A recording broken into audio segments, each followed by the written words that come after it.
Hey everyone, this is Chris, and you're listening to One Cross Radio. And today we are joined by nobody. It's just me.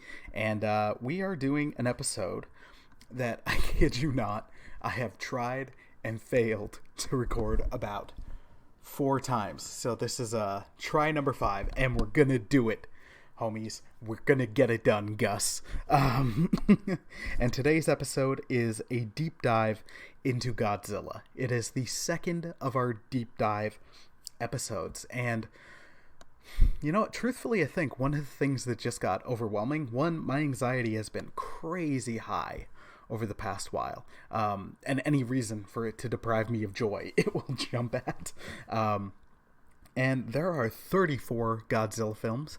I've talked about Godzilla at some length in the past, but not to the great length, with wonderful insight that, say, the Kaiju Apostle podcast or the Monster Island Film Vault do, which are both amazing podcasts you guys should definitely check out, or the excellent series Up From the Depths on YouTube does. But Godzilla is a franchise that I have a deep love for. The last time I did an episode on Godzilla, I was reviewing the outstanding Shin Godzilla.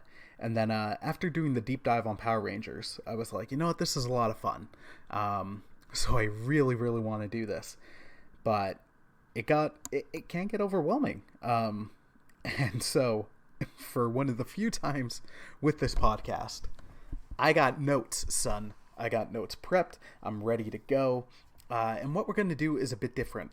As I alluded to, there are 34 films in this franchise. That's a lot, and I've seen most of them. I haven't seen them all. So some are going to be a bit more skimmed by than others, but some I can dive a bit deeper. Or I might just say, like, hey, you know what? I've done this episode. If you want deeper some of the stuff, then hit that episode up. Not to be lazy, it's just there's a lot of information. And then some of the stuff I'm doing that I haven't done before on a deeper dive is I'm jumping into some unmade films and other things. So there's a lot of cool stuff here.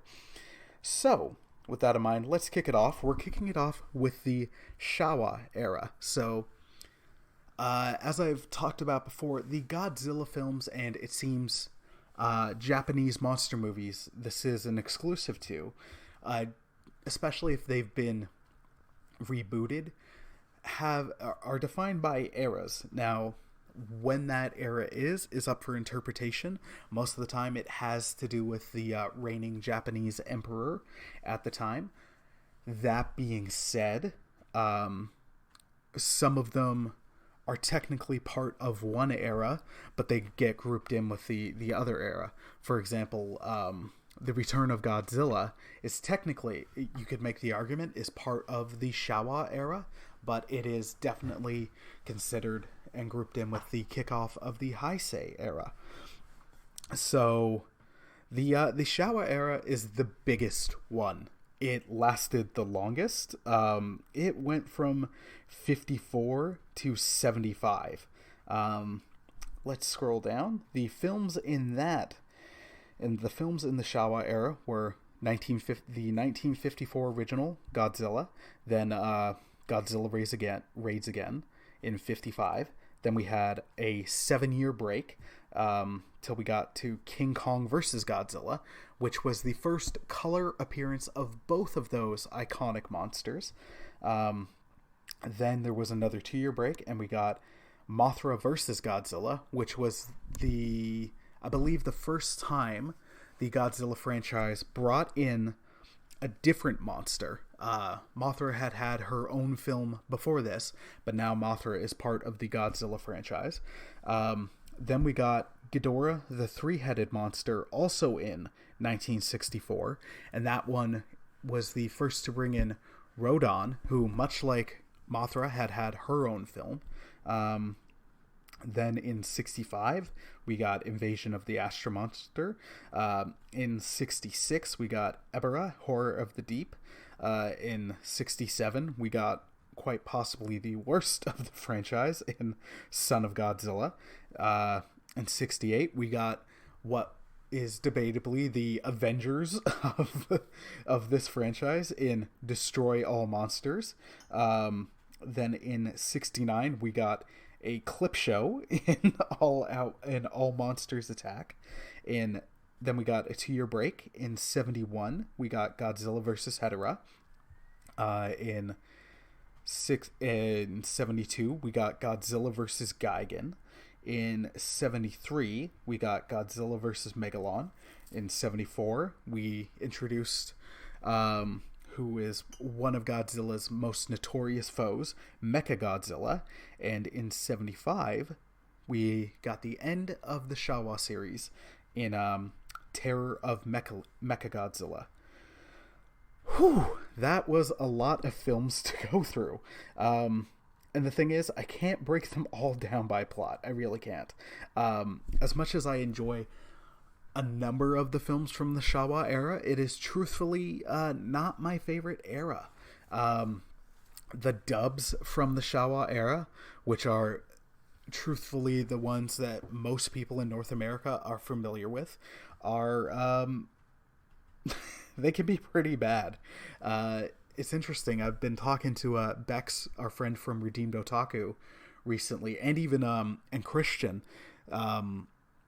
as we've been doing some Pokemon topics, and it's interesting where you get the dub, where you get the difference in translation, and let's put in a different meaning. But in terms of the old Showa era Godzilla films, when it's dubbing, it's technically bad. Like, truthfully, they not only carve up like the meaning and the impact, and I think that is very, very evident in the differences between the 54 masterpiece film Godzilla or Gojira, and the 56 American version Godzilla King of the Monsters, where that one they chopped up the meaning. They really pulled back on the atomic bomb because, well, it's America and they don't want to be looking bad for, dropping the bomb, the bombs. So it lost so much of its symbolism and of its meaning. But then on top of it, the voice dub overs, like, the words, of course, weren't matching what the people were saying, but at times the audio was coming in a solid 2 to 3 seconds after they said something. And then what they were putting in did not match the tone of the scene they were adapting, where it's a somber tone, the score is somber, the facial expressions are somber, but it's like, ha ha ha ha ha, like, we're all gonna die. And not in a good way. So the Showa series is one I do go back to because there's a lot of nostalgic moments. Some of the funniest GIFs you could ever look up involving Godzilla come from the Showa era, and for a number in the fandom. The Showa era is what they identify with. They're nostalgic for it. It does have a lot of great stuff. Of course, Akira Ifukube knocking it out of the park, film after film, score after score, and the first appearances of so many iconic monsters. This section is where I'm going to jump ahead a little bit. Some of the monsters introduced in the Showa era were, of course, Godzilla, and I apologize for the pronunciation, Angrius in Godzilla Raids Again, King Kong, which of course it wasn't Kong's first appearance, that was in the 33 original, and then its very cash grab sequel, Son of Kong, and then the giant octopus in that, the giant lizard, I'm not sure where that's from, Mothra. Then there was some random bones on Infant Island. There was a man-eater monster. The first appearance of King Ghidorah, Rodan, Ebera, whatever the giant condor was, Manila, which Manila showed up in Song of Kong, and I can't think of anybody who's like, oh, Manila's my favorite. And Manila ties into something that we'll get to in a minute. but I'm going to keep going. Kamakurus, Kamunga, who was a giant spider.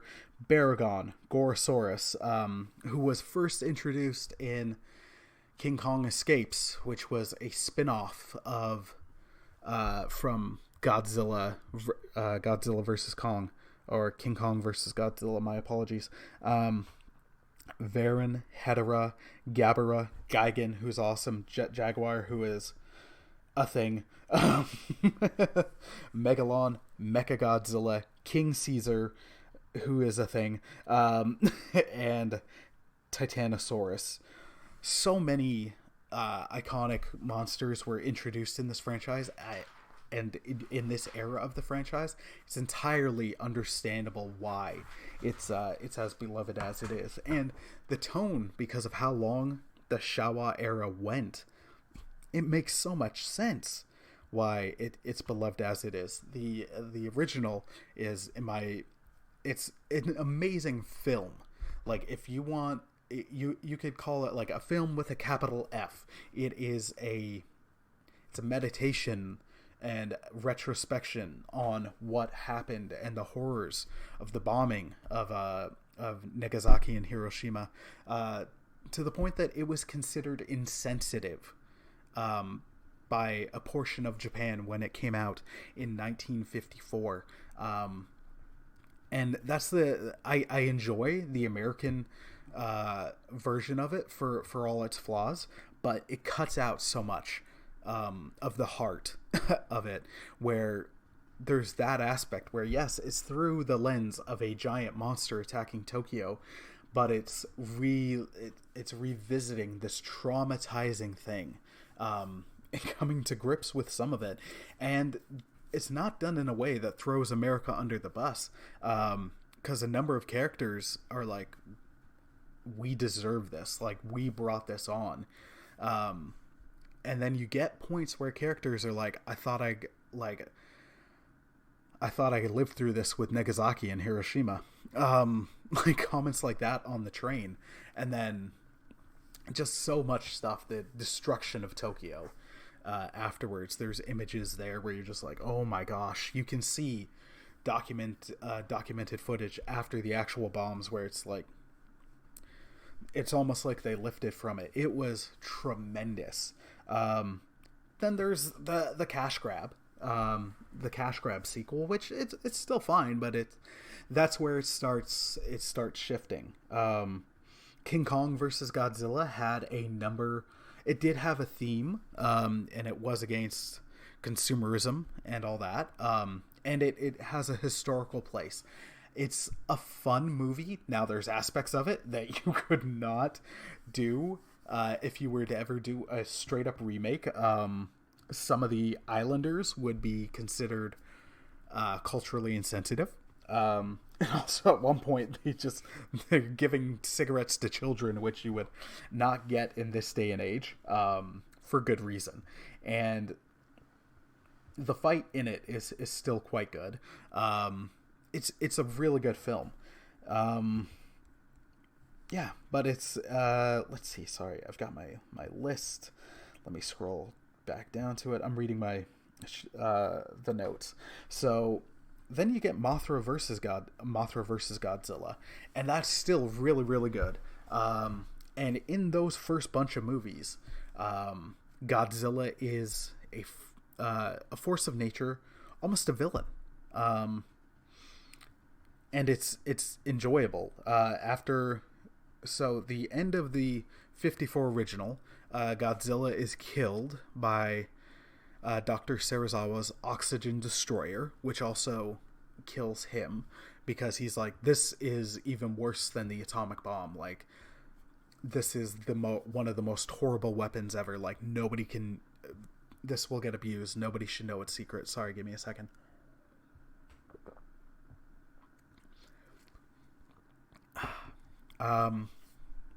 Nobody should know its secret. So it kills Godzilla, and he sacrifices himself with it, so no one can find his notes or make him recreate it. And then as the series goes, once we get into Godzilla raids again, it's a new Godzilla or a different Godzilla, and that's the one that remains. throughout the rest of the Shawa series. The Shawa series they all follow the other. Now they're independent episodes basically, but it's still all like standalone almost. But they all follow each other. It's when we get to Ghidorah the three-headed monster that we get some of our first shift in tone for Godzilla. It's at this point that Godzilla definitely starts to become a hero. He's becoming a protector because he's protecting the world from Ghidorah. So that lasts a couple movies, and earlier I alluded to a shift towards the negative in Son of Godzilla. Now, this is purely speculation. I could not find any official comments on it, but if you can, please send them to me. I believe Son of Godzilla, again, pure speculation, but it's speculation that I think there's reason for, and has been commented on in the fan community, is Son of Godzilla is not a direct response to, but I just can't remember the name of it. But another film franchise, another monster film franchise, had found its legs with a decreased budget in Japan. It was called Gamera, and Gamera was the protector of children. I truthfully haven't watched any of the Gamera films, although Up From the Depths really made me want to, especially a trilogy I can lightly comment on later.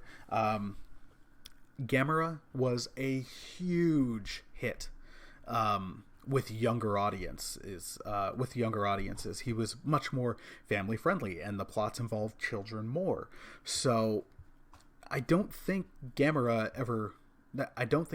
beat Godzilla at the box office, but it's definitely reasonable to think it made Toho think like, oh dang, there's a market that we could totally take advantage of, that this flying fire breathing turtle has shown that we can do.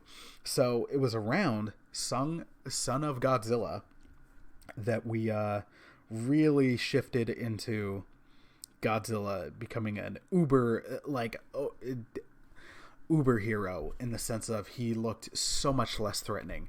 And you had Manila, who was his son, although what? Because he doesn't even look like Godzilla. And Manila was just so kiddie and so bad. He was the child in character, and then Godzilla was just straight up heroic. So it's of my belief, and a number in the fan community, that Gamera really did impact the Showa era, and it made them turn Godzilla much more child friendly. Not that he was ever like child scary, but I mean, honestly, look at Godzilla in the 54 original, or even within Showa as recently as like Godzilla versus Mothra, and then when you compare him to where he's at in Son of Godzilla or some of these following films, it's quite different. I'm going to touch on how Gamera also impacted it a little bit in just a minute, but another sidestep I do want to take is Destroy All Monsters. I did allude to the fact that you can make the argument that it was the Avengers of the Godzilla franchise, and the original Godzilla franchises you could debate is a shared universe, just because Rodan had his or her, in the original Rodan movie there was two, I just can't remember which survived, if it was the male or female, had its original film, and then showed up in Ghidorah the three-headed monster. Mothra had her own film separate from Godzilla before showing up in Mothra vs. Godzilla. And Gorosaurus was introduced in King Kong Escapes. And these guys plus others all show up in Destroy All Monsters. So I'm not even saying it's not even remotely nearly as good as any of the Avengers films, but it's you had these other the similarity is you had these other characters who appeared in other movies or had their own movies, and now they're in the super team up movie. It was what it was, but there's one scene in particular that's just it's uncomfortable. It's Ghidorah shows up and like 5 or 6 or so monsters. As soon as Ghidorah show up, they just jump him and they kill him. And where it's uncomfortable is Ghidorah and the other monsters die in the movies in various ways, but you're like in a less uncomfortable way. And what makes it uncomfortable is they're just like pulling at him, biting him, stomping his neck. Like it's just so physical. It's like a mugging. And it's not like a stylized fight. It's just like, as I'm watching through this, it's just kind of like, stop, he's already dead. You just kind of want them to let him fly away. Like, he's gotten his butt whooped and stomped. Like, he's not going to try to pick a fight. He's going to get the heck out of Dodge. But no, they just straight up beat him to death. And it's a little brutal. I digress. The All Monsters Attack really was a clip show. Not much new footage was used in it. It's not that good. How I think Godzilla was further influenced by Gamera is Gamera, although much more children friendly, was a bit more violent. Like he had one of his foes, I can't remember which one, had a cutting beam, so it would cut through arms, cut through people, and the arm would just fall off. There'd be blood, like green monster blood and stuff. And I think if there was humans shooting aliens, like you'd see gunshots and stuff, which in Godzilla, for the longest time, the only times guns were used were when the military was trying and failing to shoot Godzilla. And by failing, I mean they'd shoot him, it would do nothing. But then suddenly, as in Godzilla, as the aliens were showing up, like guns were shot. Like Gigan would cut Godzilla, so there'd be blood. Mechagodzilla like stomped Anguirus almost to death, so Anguirus had blood around his mouth, I believe. It got bloodier. It got a little bit more mature, and I don't think that's necessarily a coincidence. And it's fine to lift inspiration. I'm not saying they ripped off Gamera in any way, but hey, why not? It's something movies do all the time. They see something that works for someone else, and then they're like, hey, how can we incorporate it? A recent example could be twice with comic book movies, Batman Begins and then especially The Dark Knight hit, and both were darker, more mature, and then suddenly all the comic book movies are like, how can we get some of that Dark Knight money? And then with Marvel was making so much money, so then how can we get that Marvel money? Oh, let's make everything more jokey, but then let's make everything shared universe. So the Showa era went for a while. It had its big successes and some low lows. The lull, I'd say the lull was definitely around Son of Godzilla through Destroy All Monsters and a bit. Gigan was cool. Megalon, I don't really remember. Godzilla vs. Mechagodzilla was awesome. And then Terror of Mechagodzilla was really, really solid. But that's where the franchise ended for a while. It kind of got put on ice. So the section I have for that is, why did it end? Well, the movies were making less money as it went. But then also Japan was hitting some really rough times, and most movies in Japan weren't doing well. So the Japanese film industry was really having a rough time. So they put it on ice for a while. They decided they'd take a break. So that's where the Godzilla franchises ended for the first time. At that point, the franchise was 20 years old, which is older than so many other franchises. It could have ended there, but it didn't. The interesting thing here is I'm going to list some unmade films from the Showa era were a couple that were plans for the what eventually became Godzilla. So there was the ghostly whale from the sea to attack Tokyo, which was a pre-Godzilla concept. The giant monster from 20,000 miles under the sea from 1953, something that again eventually evolved into Godzilla. Project G, which was an early concept for Godzilla. Then there was the Volcano Monsters, which was a failed US revision of Godzilla Raids Again. Bride of Godzilla from 1956.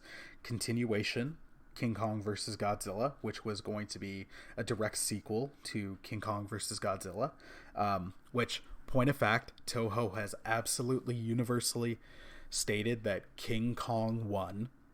There was a long-standing rumor pointed out from a magazine that, if you watch the Japanese cut, the Godzilla roars at the end, so that means he's victorious, because at the end of the fight they tumble into the sea and then Kong is shown swimming away and you don't see Godzilla.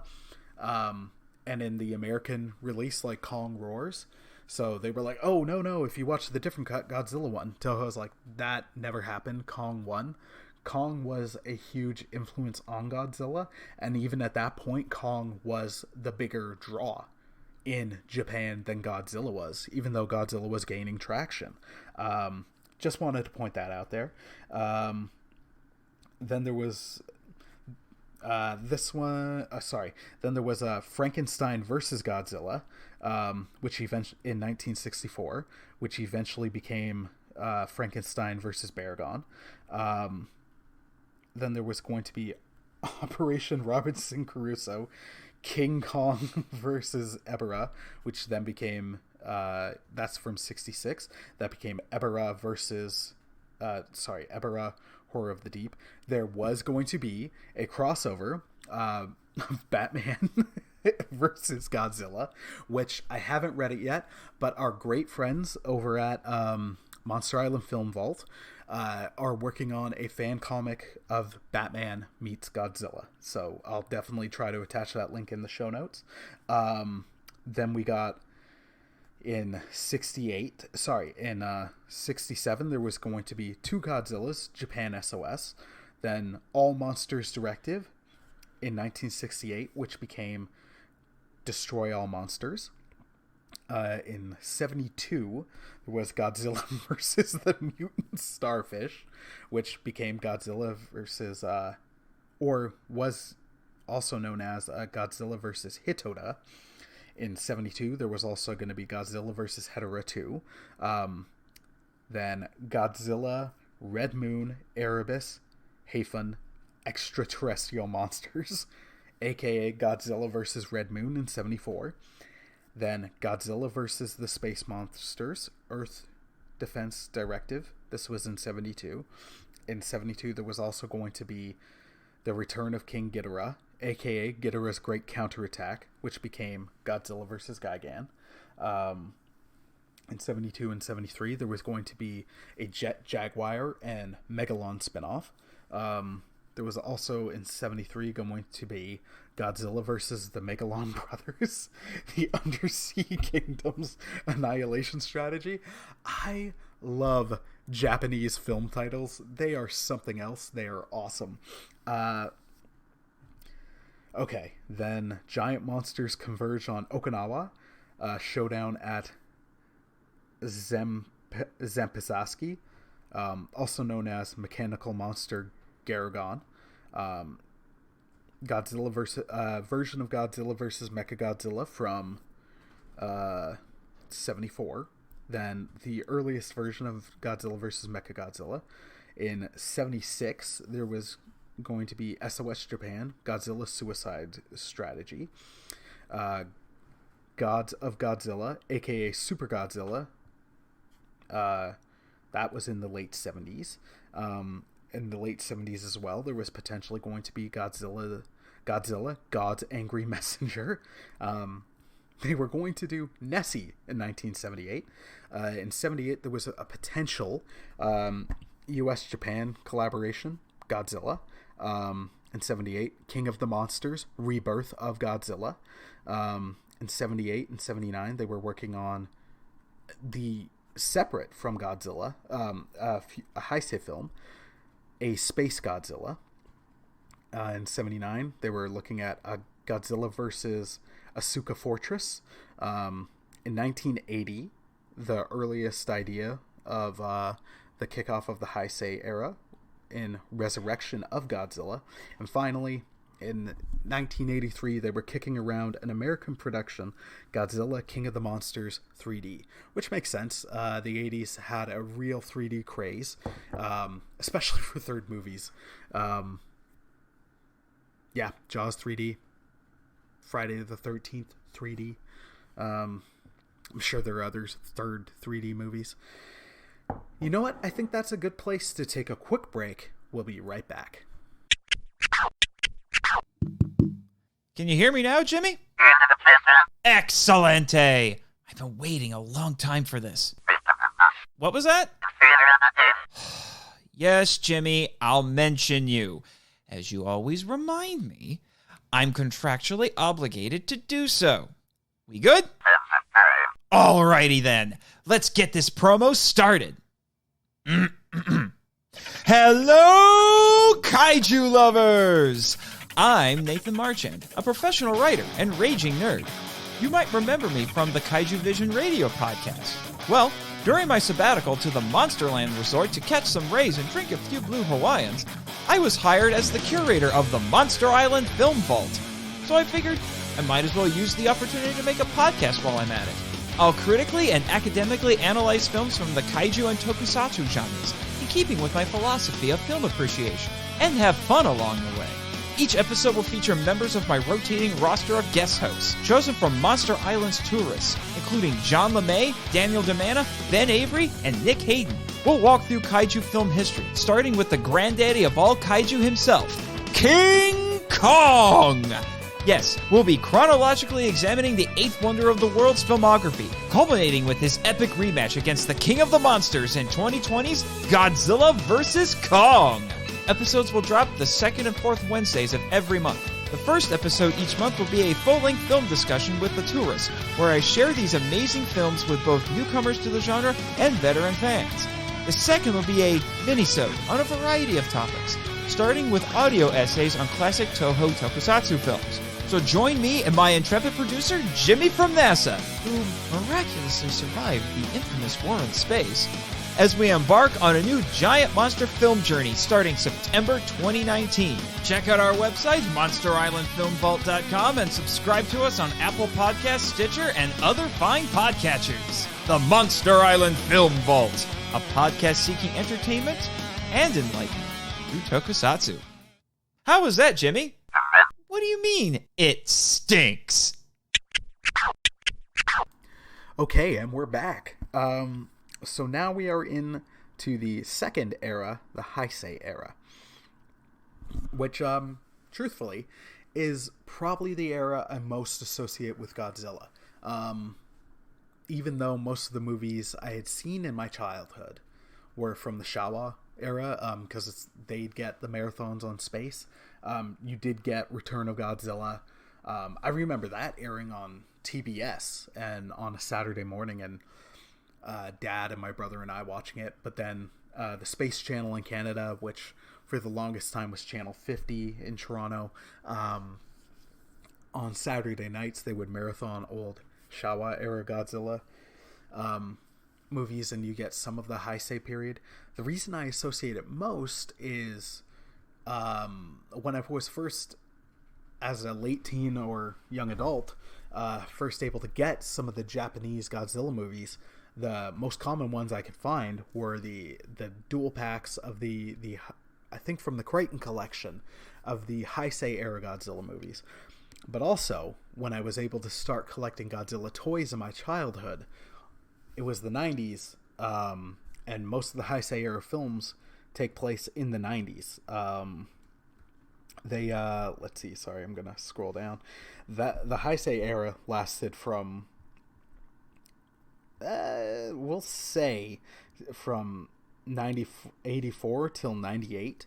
The only reason I say we'll say is because the TriStar Godzilla is grouped in with it, but it's its own separate continuity. And with the eras, you can look at them as their own continuities, basically. So it's much shorter than the Showa era. The films in it were 1984's The Return of Godzilla, then Godzilla vs. Biollante in 1989, 1991's Godzilla vs. King Ghidorah, 1992's Godzilla vs. Mothra, 93's Godzilla vs. Mechagodzilla 2, 94's Godzilla vs. Space Godzilla, and 1995. Did I say 80 for these? They're all 90s, except for 84 and 89. Everything else is 90. And then, yes, Godzilla vs. Space Godzilla in 1994.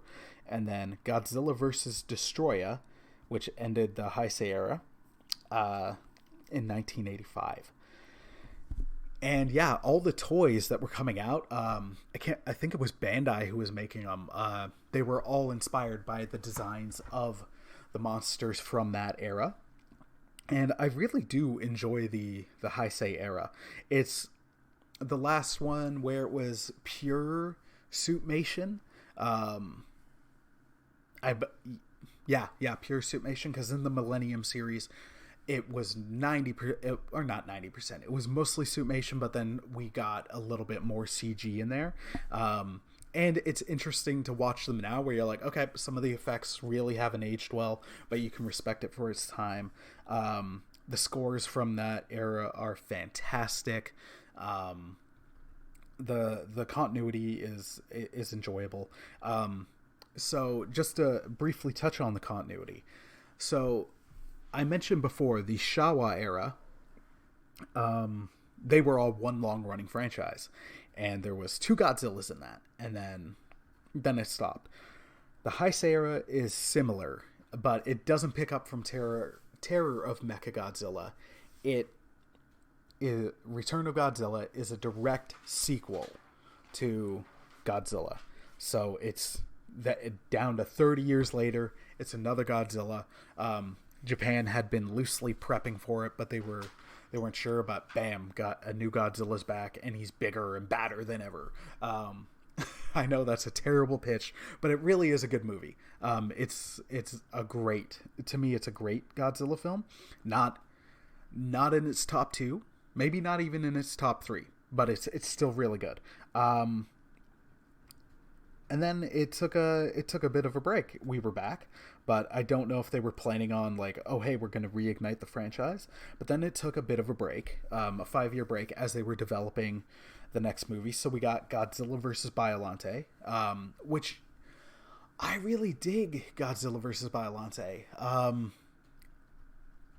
The Heisei era is interesting, where the monsters they introduce are cool, but some of the plots, they get really out there.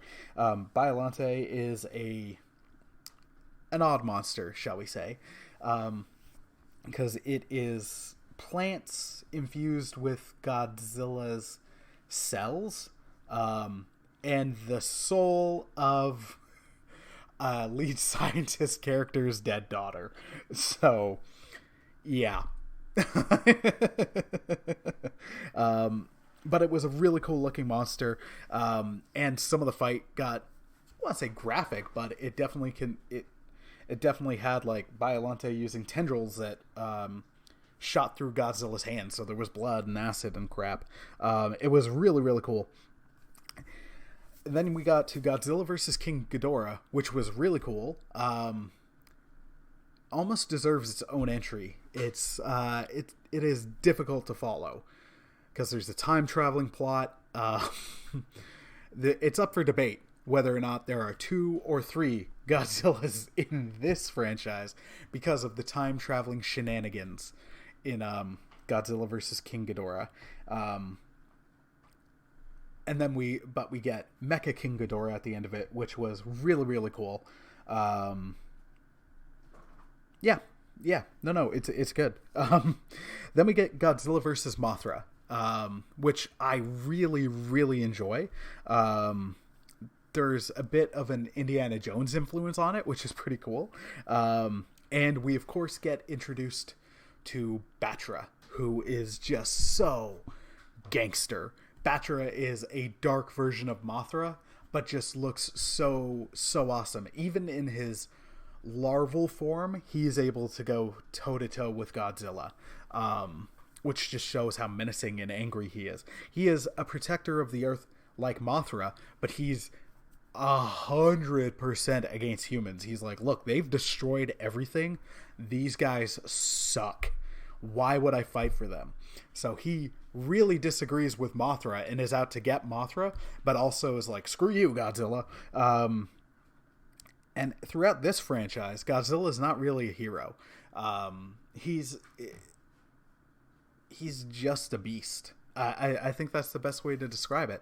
He's not the antagonist or the protagonist. He's why we're there, but he's a monster swimming around, periodically popping up and wrecking Japan, protecting his territory, especially when other monsters show up. Now, other monsters that we will meet throughout this are definitely evil, but Godzilla's just kind of there. In this, we also get introduced... In this franchise, we also introduced to the second version of Godzilla's son. This time is Junior, who looks a lot more like Godzilla, especially as he shows up in the various in the various films. I just can't remember when he was introduced. Oh yeah, no, it's Mechagodzilla 2, which I'll comment on in a second. He as he grows, he looks more and more like Godzilla. So I'm a lot more on board with Junior than I am Manila. Just to quickly touch on Godzilla vs. Mechagodzilla 2, it's interesting that they called it that, just because it is not a direct sequel to Godzilla vs. Mechagodzilla. That was Terror of Mechagodzilla, but I guess they went with it because, hey, we're calling it the Versus, and the Heisei era is also known as the Versus era. So it just because let's see, I'm gonna quickly count 1, 2, 3, 4, 5, 6, 7. 6 out of 7 of these movies are called Versus, like Godzilla Versus. So I guess that's why they went with that. But it's just like an interesting nod. It's like, and it's not, and I guess also to show like, hey, we're not a remake. It's just one of those ones where if I'm talking to somebody about the franchise, they're like, oh, is this a sequel? We're like, nope. It's also not a reboot or a remake, so it's tricky. Godzilla vs. Space Godzilla it's good. It's not great. It's okay, so it's Space Godzilla is basically he's got a mixed origin. It could be from two different things. So at the end of Godzilla vs. Biollante, as Biollante is dying, it sends its dust or essence or whatever the heck into the atmosphere. At the end of Godzilla vs. Mothra becomes aware of something coming to Earth, so it flies into space to protect. When we get to Space Godzilla, all we know is this meteor with a bunch of crystals on it encounter the dust. We don't know if it's from Biollante or if it's from Mothra. And it's been a while since I've watched it. I don't believe Mothra shows up in the movie. So it's just weird. So yeah, that's how Space Godzilla is formed. It's this more powerful version of Godzilla. But in the end, Godzilla wins. And then we come to the end of the Heisei period, at least for the Japanese films, with Godzilla vs. Destroya. Now, this one was done just because they're like, you know what? We're going to end it. What wasn't necessarily as well known was, at that time, Toho had agreed with I can't remember which American film company, might have been Warner Brothers, probably not, just whoever the heck it was that made the The TriStar Godzilla. Oh, so TriStar. Although the rights changed hands, I think once or twice with that. They knew that the plan for that was a trilogy of films. So they were like, okay, we're going to end off our franchise, so all the money can go towards that. But then also the films were still making good money, but not as much money. I think Godzilla versus Mothra is might be the highest grossing Godzilla film. If not, it's one of them.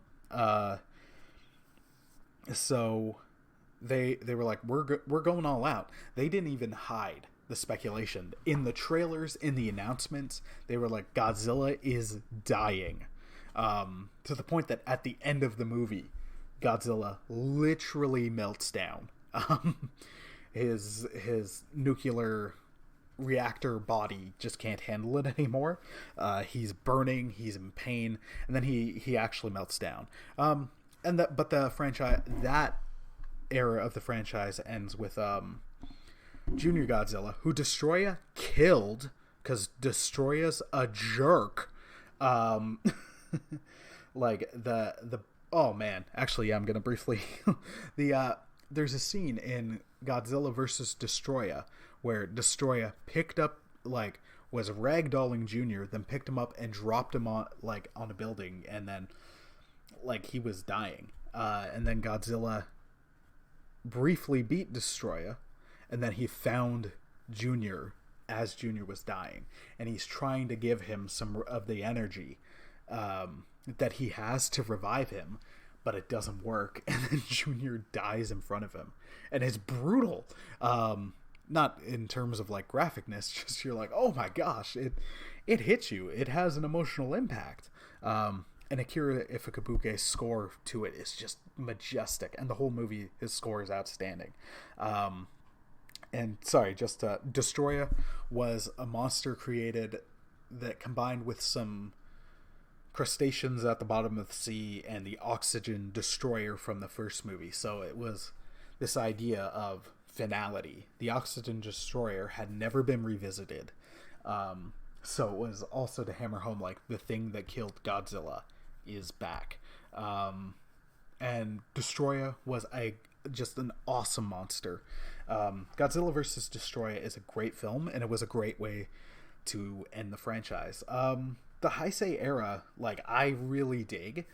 I get why it has some of its criticisms, that they jump back to older monsters quicker than they had before. They introduce far less, but you can also look at why they introduce far less, just because, there's substantially less films. The original era had, I think, 14 or 15, and then the Heisei era had 7. So that's going to happen. Some of the monsters introduced were Biollante, Shakiris, the Godzillasaurus, which we get introduced to in the time-traveling shenanigans of Godzilla versus King Ghidorah. We get Mecha King Ghidorah, Dorat, which is a thing that becomes King Ghidorah. We got Batra, who is awesome. Then Super Mecha Godzilla, Fire Rodon, who I'll touch on in a second. Baby Godzilla, aka Little Godzilla, aka my favorite name of him, Godzilla Jr. Then we also got Mogai. I really dig the Heisei era. I really do. Now, there's debates and some points against it. Not to me, but I'm gonna recognize the fan community in this.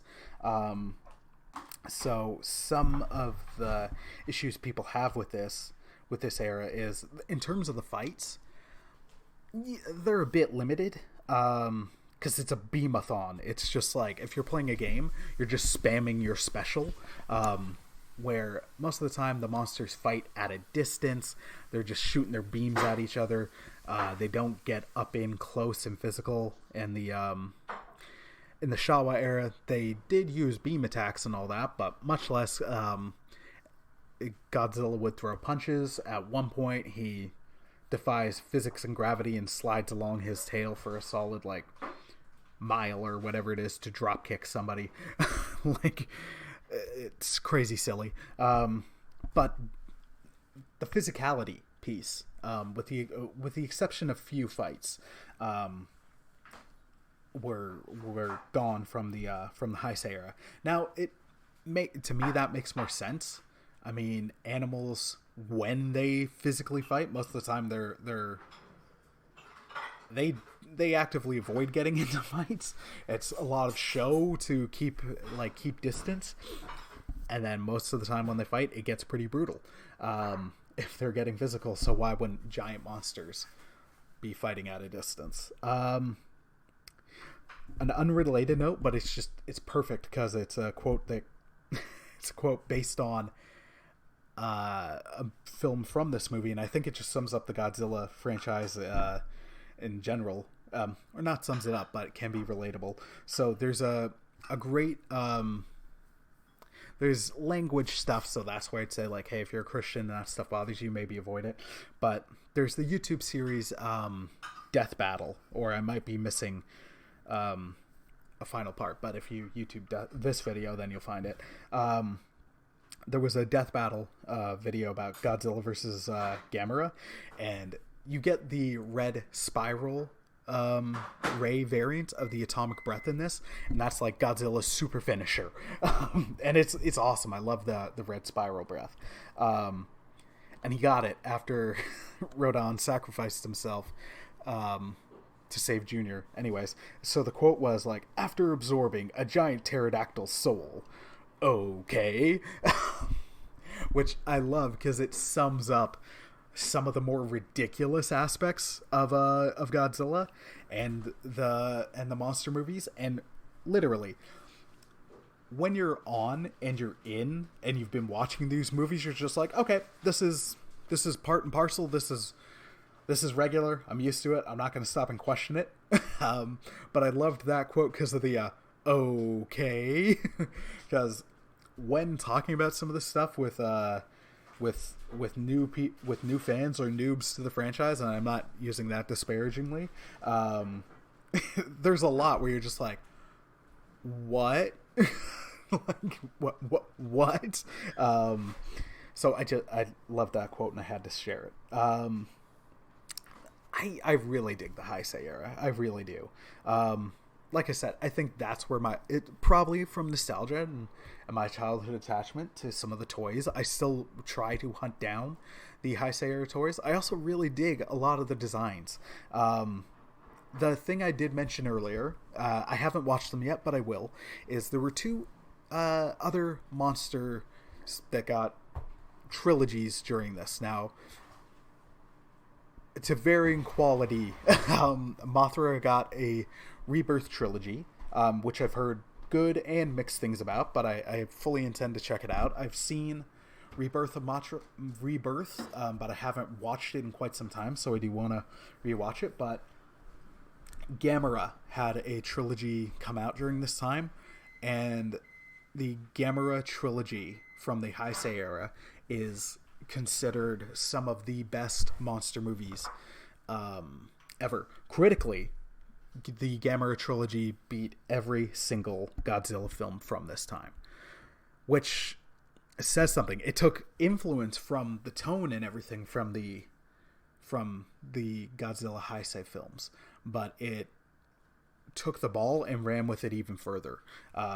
So definitely check those out. I'm going to. And if you'd like more info on it, like I said, Up From the Depths, they've reviewed every Godzilla film, every King Kong film, and every Gamera film. So their reviews on the Gamera films, but especially from the Gamera trilogy, they go into great detail. So before we hop to the next era, which was even shorter, I'm going to scroll down. Some of the... Oh, dang it. Diggity dang it.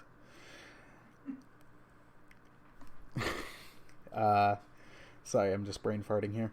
Alright, so some unmade films from the Heisei era include another Mothra movie, Mothra vs. Bagan. Sorry, I'm just going to sip some tea.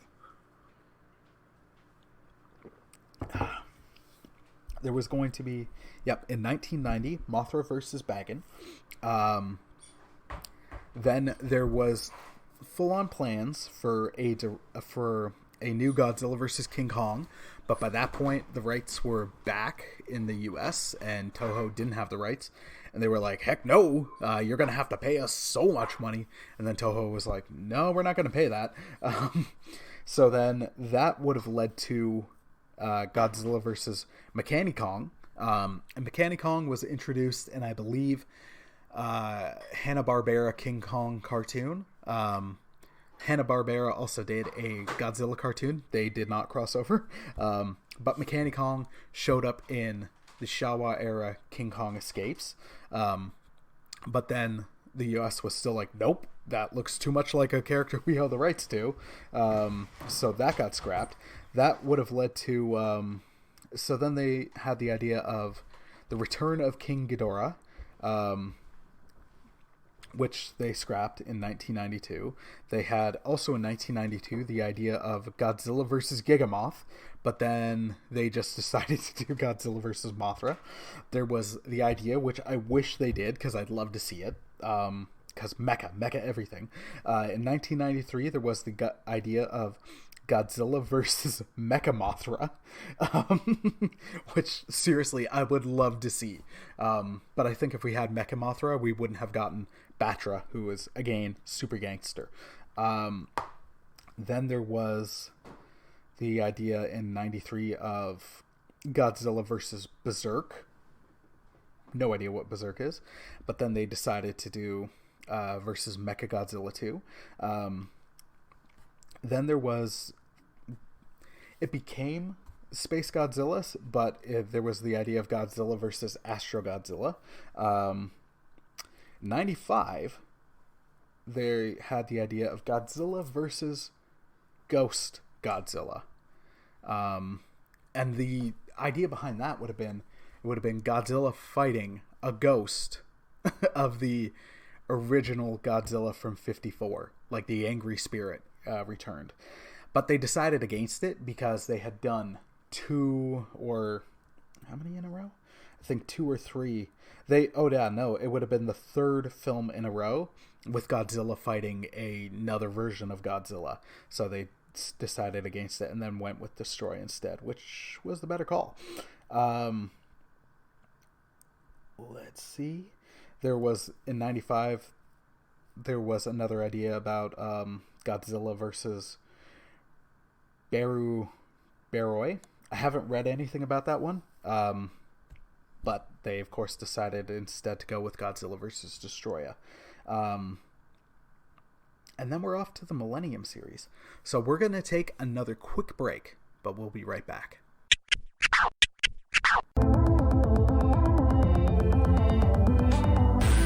What's going on, Devoted Geeks? I'm Dallas Mora, and this is Celeste! We are the hosts of the YouTube show Geek Devotions, a show by a couple devoted geeks devoted to letting people know that they're loved. Geek Devotions is a unique ministry designed to minister and encourage those who would call themselves a geek. Using genres like anime, comics, sci-fi movies, and books, we deliver fun and engaging devotions every Friday at 4 p.m. on our YouTube channel. You can find us by going to youtube.com/Geek Devotions. You can also find us on Facebook, Twitter, and Instagram by searching for Geek Devotions. Do us a favor though, if you decide to be part of our wonderful Devoted Geek family, after subscribing and following our pages, leave us a comment and let us know that you heard about us through this podcast. Thanks for listening, guys. Don't forget, stay devoted. Peace and love! Okay, and we're back. So I'm going to correct myself a little bit. I said a much shorter, which is not accurate because it's just one film shorter. But now we are on to the Millennium series, which ran from 1999 to 2004, or in the States, or North America, 2005. It was sped up, actually. So Toho, at the end of Godzilla vs. Destroya, they ended it with Junior becoming Godzilla, and that's where the franchise ended.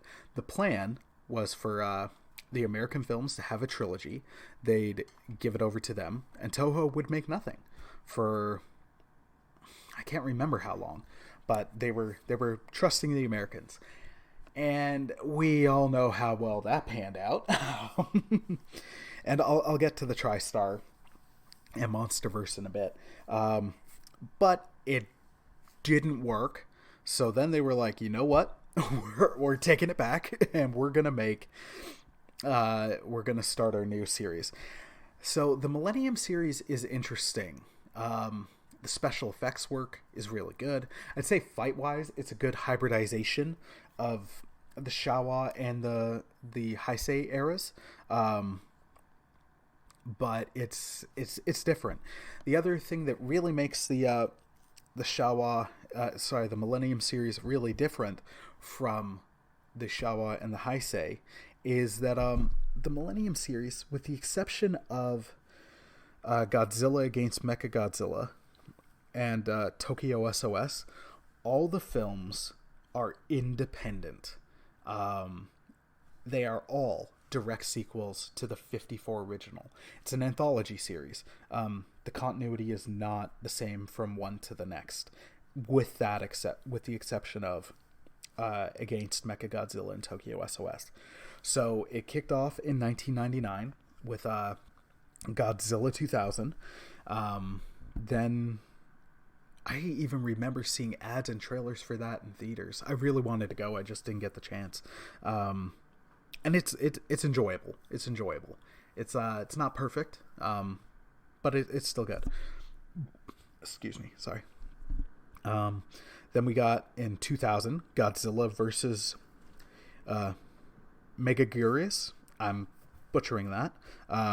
In 2001 we got Godzilla, Mothra, and King Ghidorah. Giant Monsters All-Out Attack, which I'll touch on a little bit more of in a second. Then you got in 2002 Godzilla against Mechagodzilla. In 2003, its sequel, Godzilla Tokyo SOS. And then in 2004, Godzilla Final Wars. I'm admittedly less familiar with these ones. I just don't visit them that much. That's not anything against their quality, because they are quality. The special effects hold up much better than the Heisei era. The fights can be more dynamic and entertaining. But for whatever reason, it's just I go back to these ones generally the least. It's not that I don't like them. It's just that's going to change, because I do want to revisit some of these as I'm reading this. The note I did want to make was earlier I had mentioned like how throughout the whole franchise, Godzilla has been a hero, a force of nature, or at times a villain. And then especially in the Heisei era, he was more like a force of nature, at times slightly heroic, but not really a hero. And in there, some monsters were jerks, i.e. Space Godzilla, and especially Destroya. The Godzilla in GMK, as it's often pronounced, not a Clone High reference. It's just because it's Godzilla, Mothra, and King Ghidorah. Two things of note. And that is the first time King Ghidorah is ever depicted as a hero monster. It's always been a villain. And this one, Godzilla, is straight up evil. He is the wrath of and for Japan. Like of the souls lost in World War II. Just angry at the world, but especially at Japan. He's the embodiment of that. Its eyes are just ghost white. It's a really cool design, but done very like evil. The other one I'd note, the one I go back, but it's a fun monster romp, is the end of the Millennium series, Final Wars. Final Wars, it is you it's interesting. It is a very weird film. takes inspiration from Star Wars, inspiration from The Matrix, and then it has all these cameos. So it can be a mixed bag for some fans, because you're like, there's so many monster cameos that the last hour is Godzilla on tour, just like wrecking monsters that have been taken control of by the aliens. The Zillions, I think. No, not Zillions. I just can't remember.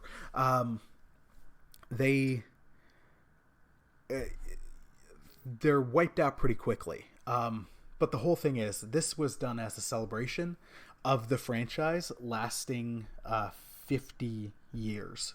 It's its 50th anniversary. So it is a celebration. Not everybody's going to get their moment to shine. Some are wiped out really quickly.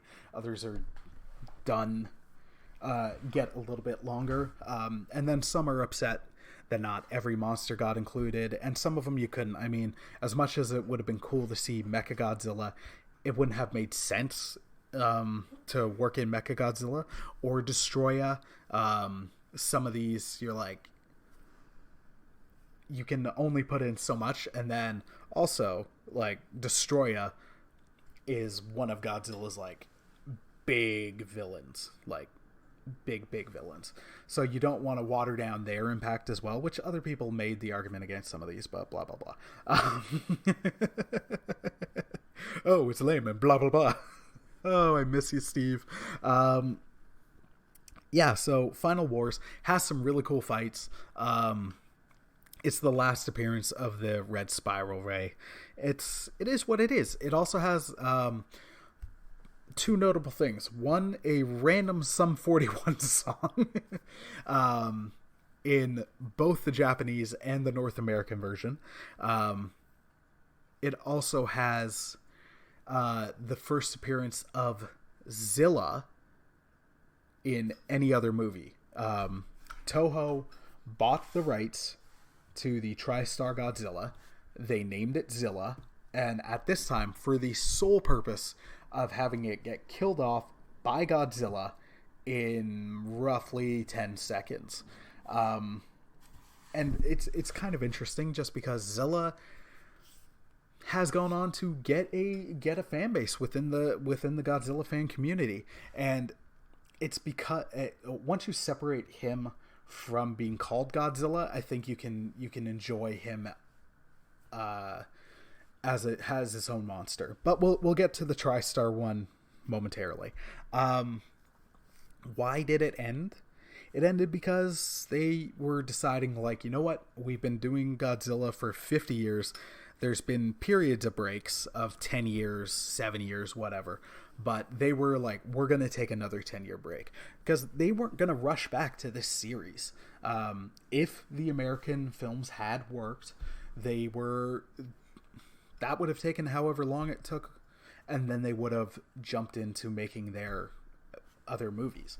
But it didn't work. It changed plans, and then they were off to the races again. But it was kind of we're going to pause. We're going to put this on break. Absence does make the heart grow fonder. So let's put in an absence. So it wasn't the case of the only era that ended because it had to was the Showa era. And the only reason it had to was the financial downturn in Japanese cinema, and Japan in general. The other eras, they ended by choice. So this one was like, you know what? We're going to take a break. Rejuvenate creative juices. Make the audience miss this character. And you know what? 50 years is a great breaking point to pause. So yeah. Let's see. Sorry, I'm just scrolling back up. The monsters introduced in the Millennium series were Orga and the Millennium. Orga was the spaceship monster in Godzilla 2000, and the Millennium, I think, were the aliens. Megagarius, Meganula, Kiru, which is the Mechagodzilla, Zilla, which is what it is. Again, he gets a much better treatment in the Rulers of the Earth arc of the Godzilla IDW comics. and then Monster X and Kaiser Ghidorah from Final Wars, which is, it's to me enjoyable. Unmade films from this era were Godzilla 2, which was going to come out in 1999 or 2000 as a sequel to the 98 Godzilla, then which we'll get to. It got replaced by the cartoon series. In 2001, there was the idea of Godzilla versus Kamacuras. 2001, Godzilla versus M, also known as Godzilla versus Uchujin. Godzilla X Varan, Baragon, and Anguius. All giant monsters all out attack. So we know what that movie became. There was potentially going to be an American Godzilla reboot, and between 2000 and 2003, Sony was considering it. That was the studio. They were considering it before just letting the rights expire in 2003, and it would have not been connected to Godzilla 1998. There's one I want to add a little bit more to in a moment, but we're going to skip it. Godzilla versus Deathla. This was an idea between 2003 and 2005. It then became the idea for an American film that never got made. Godzilla 3D to the max. But that got replaced with Godzilla 2012, which eventually became the first movie in the MonsterVerse, 2014's Godzilla. So the one I didn't talk about was 2002's Godzilla vs. Gamera. I honestly don't know why this didn't get made. I really don't. So little is known about it. I just can't remember the studio's name, but they approached Toho about producing it, and the only story is Toho had no interest. I can't think of why. This is strictly inference, and I'm not even trying to say they felt this way, but it's just the only thing I can think of is maybe they were like, well, no, we don't want to. Gamera never hurt Godzilla financially, but it was a big monster that had a big audience that was made by a different studio, so maybe there was a bit of pride there. And maybe because that studio wanted to make it, they were just like, nope, we don't want Godzilla being weakened to lose to Gamera. I really wish there was more to this story. Again, I'm not trying to infer. It's just the only thing I can think of. Because Gamera, while it wasn't like a huge box office draw, it did have its audience. It was the other monster franchise in Japan that was long going, have been in the consciousness of the fans for not as long as Godzilla, but relatively speaking, like close to it. I really don't get why this wasn't made. I would have jumped on. I would love to see this get made, especially because now Gamera is kind of in development hell. Gamera had a film in the Millennium series, not the Godzilla Millennium series, and that's where I guess this thing differs. The Millennium might be exclusive to Godzilla because on Gojipedia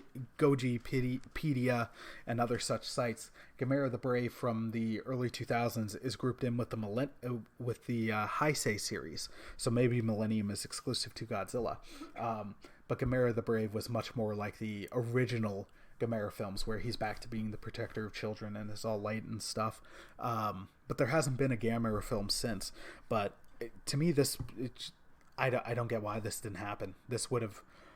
I can't see how this wouldn't have lit a box office on fire, because Godzilla has a huge audience. Gamera has a very devoted audience.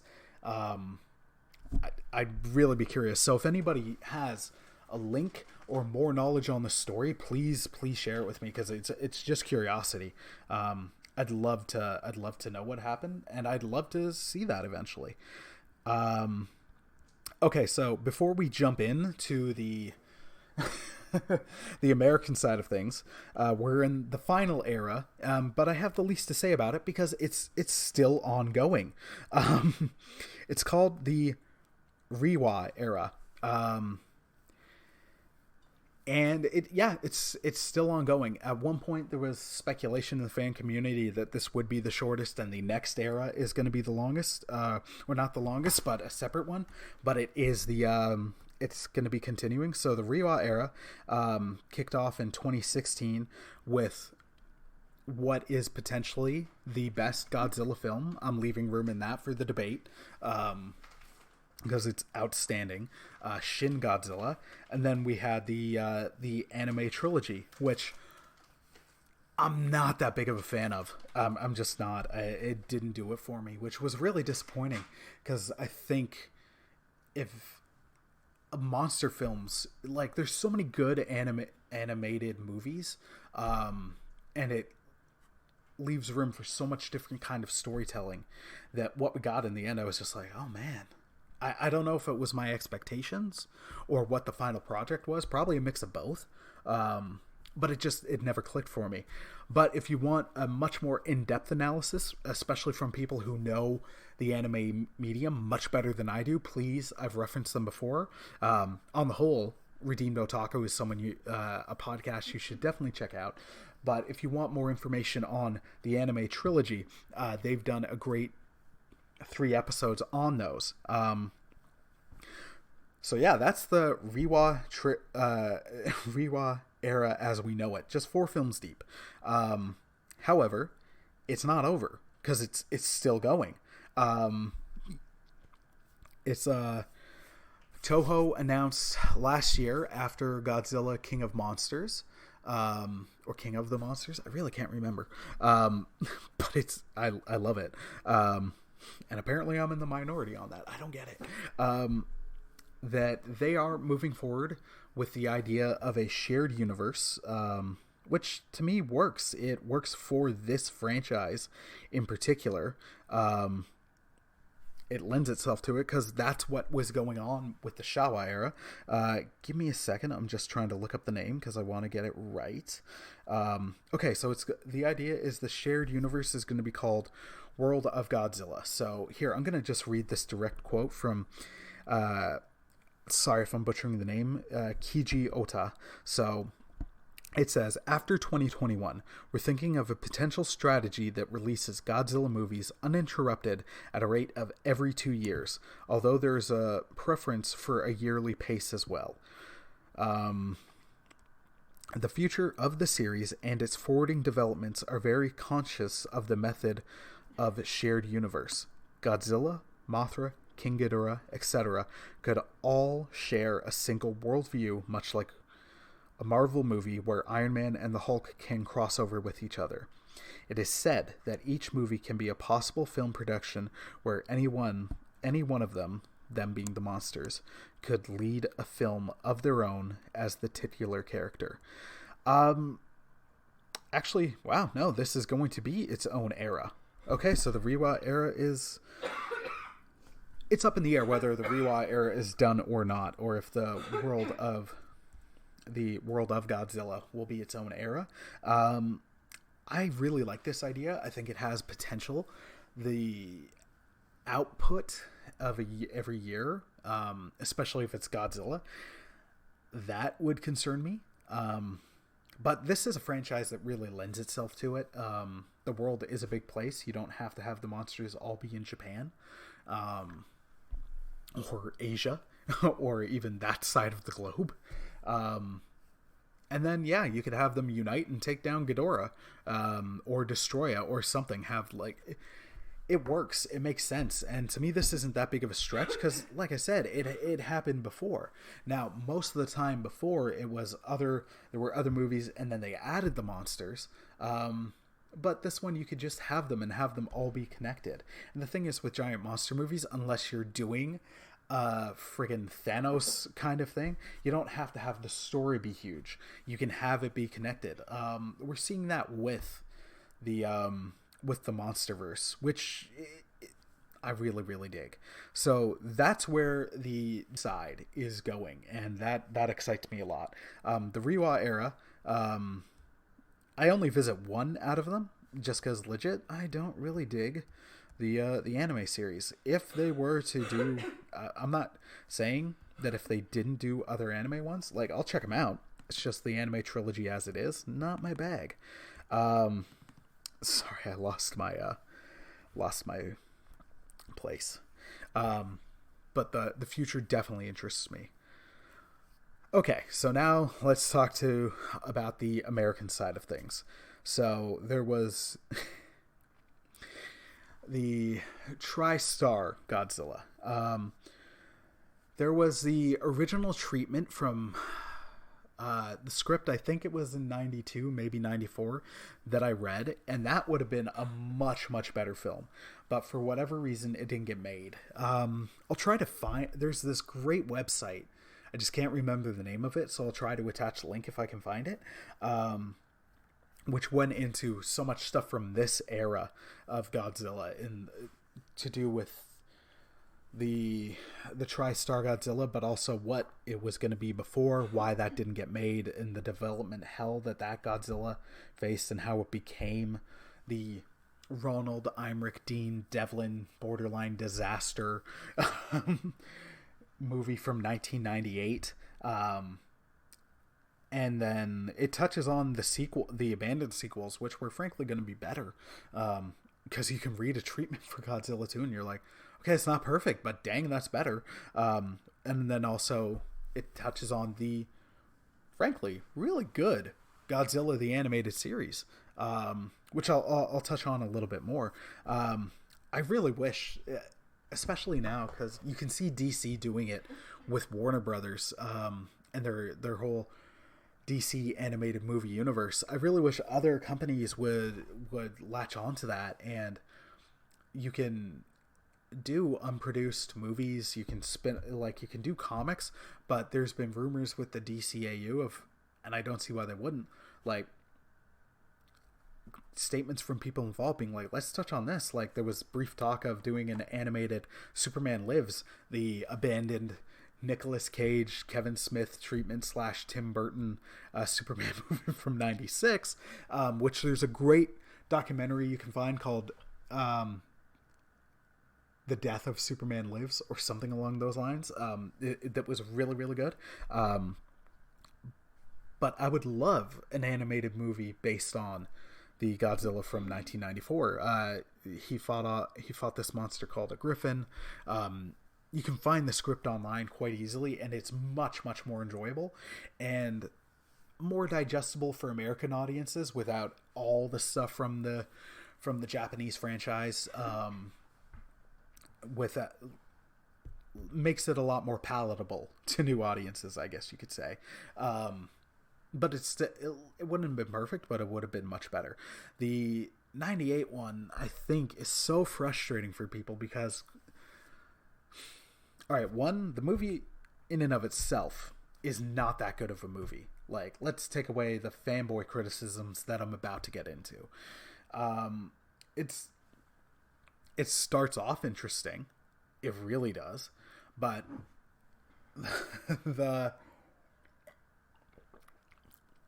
the casting is weird. The actress who plays Audrey is unbearable. She's just so annoying. She's one of those characters in the movies where I'm like, I actively want you to die, just so you will stop making this such a chore to get through. Her and Tay Leone in Jurassic Park 3 are two of the characters the most that I'm like, I want you to die, because you are making me hate this movie so much more. And some of the stuff isn't developed well. The monster Zilla changes sizes numerous times. It rips off key components of Jurassic Park at points, and it was also kind of part of its marketing was like, hey, we're bigger than the T-Rex, to the point that a TV spot had him stepping in a museum and crushing a T-Rex skeleton. it just was what it was. And then the baby Godzilla raptors at the end were whatever. And then the big monster also gets taken down by friggin' 4 or 6 missiles or something. It's just not good. That being said, I can enjoy it if I separate it as much as possible from Godzilla, or if I go in knowing like, look, this is not Godzilla. Dean Devlin and Ronald Emmerich were like, we don't want to do the Japanese Godzilla. We want to make our own thing. The monster's design it's kind of cool. I kind of dig it, but part of the reason why I failed, I think, is maybe not as much in '98, but especially now, why it still is so alienating. Why it has difficulty of even necessarily achieving cult status is it alienates a big fan base. And it's easy to say that now because we've all become aware how much core fan bases can impact films, because they're the ones that spread the word of mouth before general audiences do. General audiences were just kind of meh on it, and then the fan base hates it for the most part. Now, a lot of them can accept it more now. Like I said, if you're like, okay, look, this is not Godzilla. Zilla, in some ways, has gone to heal that wound, and with the help of the animated series. But yeah, you're taking a monster that has a similar origin but different, and it's France's fault because America. Not to throw any of my American fans or friends under the bus, but I have yet to read a reason other than, well, we don't want to paint us in a bad light. Legit, they were like, we can't. Nope. Other places we're doing testing, so let's use them instead of us. Like, it had a similar origin. They used the roar, but then it was so grossly depowered. Even a review at the time was like, you took the god out of Godzilla. Because it got taken out so easily. It didn't have it didn't even give it fire breath. It exhaled something that then, if flames were nearby, it lit on fire, but it just had a forceful breath. And its fights weren't fights. It dodged. They made it much more like an animal, which is fine. But at the same point, like when you're comparing it to it being called Godzilla, it doesn't work. Yeah, it's someone else, and there's not really much more to be said about this. It didn't work. And that's why it failed. And to me, it's like, when you look at it, how could you think this would succeed? But that's with I mean, it's 2020 now. This came out, oh my gosh, 22 years ago. Like, hindsight is what it is, right? And you've had years to also read the successes of other things. But even still, like, if I try to put myself in their shoes, now I'm not a filmmaker or anything, or studio, and at that point Dean Devlin and Ronald Emmerich were on fire, making like box office gold on top of box office gold. I still don't know how you could look at this and think any of it was a good idea. It wasn't. The sequel, which the movie was clearly setting up for, you can find a treatment of online, and you know what, it's better. The thing is, I think the 98 one is weird because you have it's something you really don't like, but then once you've been it's been shoveled to you, it's easier to get on board with the sequel. Because now you know what's coming. You've got an idea. You've got an idea of what this monster is. And in that treatment, it had the baby Godzilla from the end was going to grow up. It was going to have the atomic breath. It was going to have the invulnerability. It was going to be much more like Godzilla. So you're like, oh man, why didn't we just skip to that one? I can't remember everything about it, but there was going to be... it was still going to be more animal, but also have more of a force of nature vibe. There was going to be, of course, another giant monster that was going to kill many of the Godzilla babies, except for one towards the end. Godzilla would win. Most of the cast would be back, except for Audrey, who was thankfully written out of the movie because she's the worst. But because the movie was what it was, they were at first on the fence about making a sequel, and then they were just like, nope, we're not going to do it. So many of the ideas went into the pretty good Godzilla the Animated Series. You can find it online. It's I revisited a while ago, and I'm like, okay, you know what? This is actually really enjoyable. It's enjoyable. Zilla in that is much better, and that one also has so many nods to the original franchise, and it's a monster hunting team with Godzilla. It's cool. It's good. The characters are much better in that than they were in the movie, with the exception of the cameraman played by Hank Azaria, because Hank Azaria is always awesome. He's the best part of Godzilla 98. But then that series, the animated series I can't remember if it got canceled or if it just wrapped up. And then they toyed with the idea of a reboot, but decided against it. Then the rights went back to Japan, and then I'm going to talk about this less because it's happened, and it's still happening. We're in the Monsterverse now, which is borderline, by default, the second best shared universe. I really, really enjoy the Monsterverse.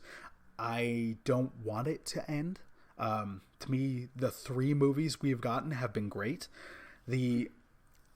I understand how some people had issue with 2014's Godzilla, because the marketing really leaned into it being Godzilla being a force of nature and it being much more like the 54 original.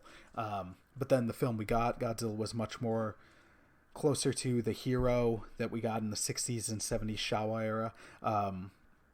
And also the marketing with featuring Bryan Cranston heavily, but him only being in the first half hour, 40 minutes, which I get, because then all the footage limits the back half of the movie greatly.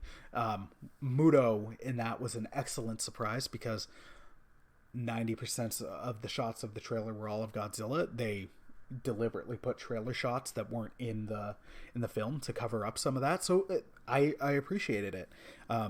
And the less is more idea really built up to the end, where when you got Godzilla in all his glory for more than a quick 5 seconds was great.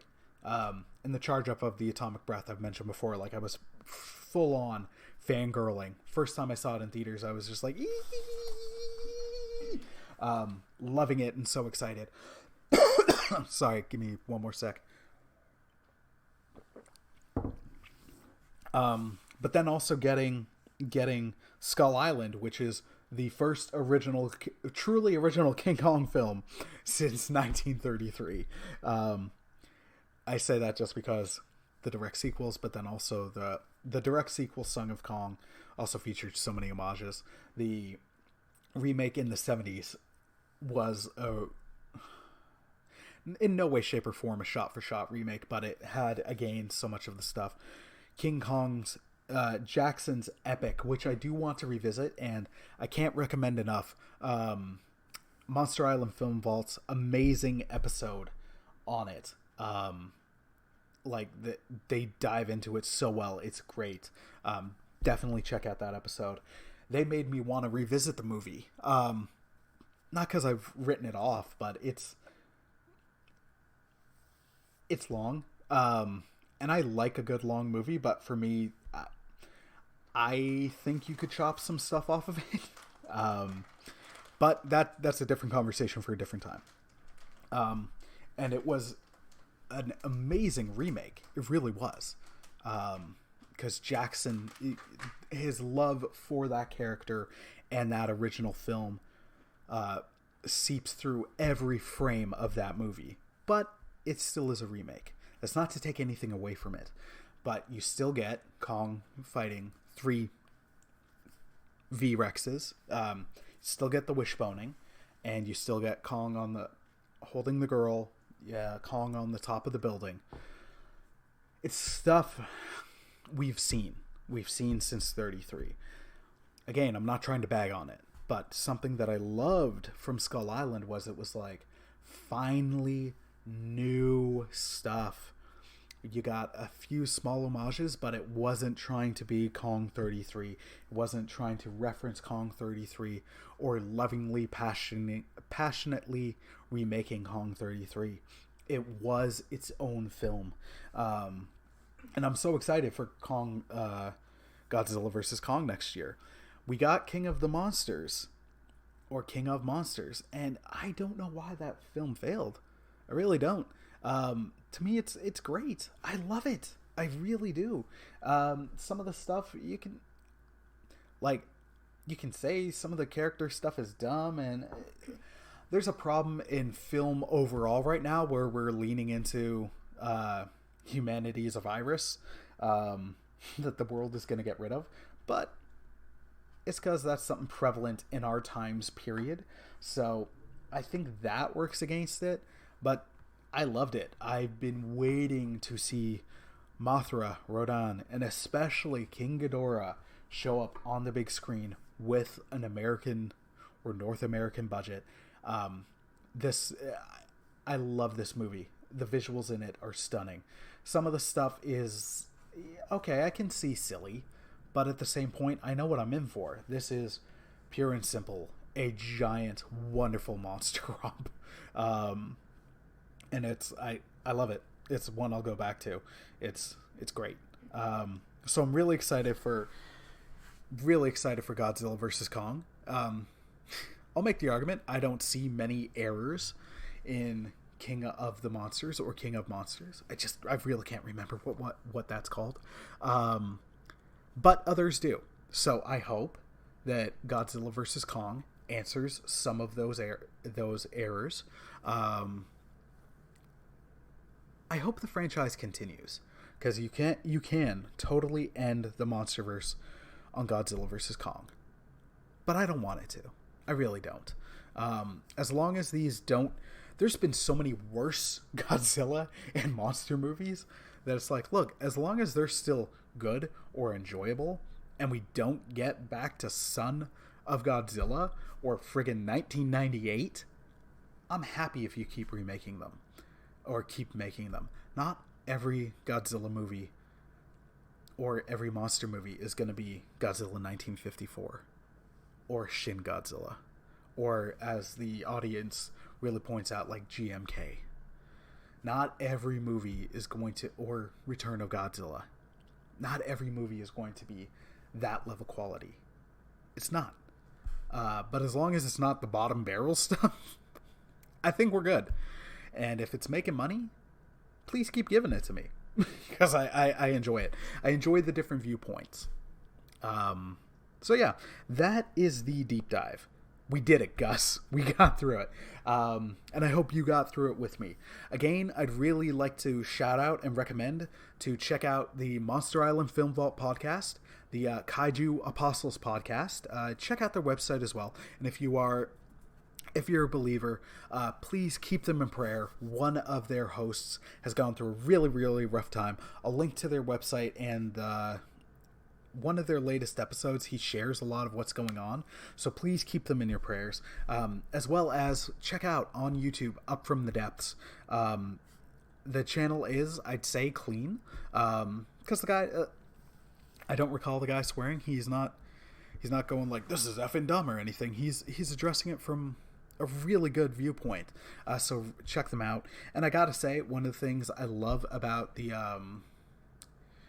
Monster Island Film Vault is, and he brought it up in a recent episode actually, but it's accurate, is it's family friendly. And it's something, what I love about that is that's a podcast you can share with your kids.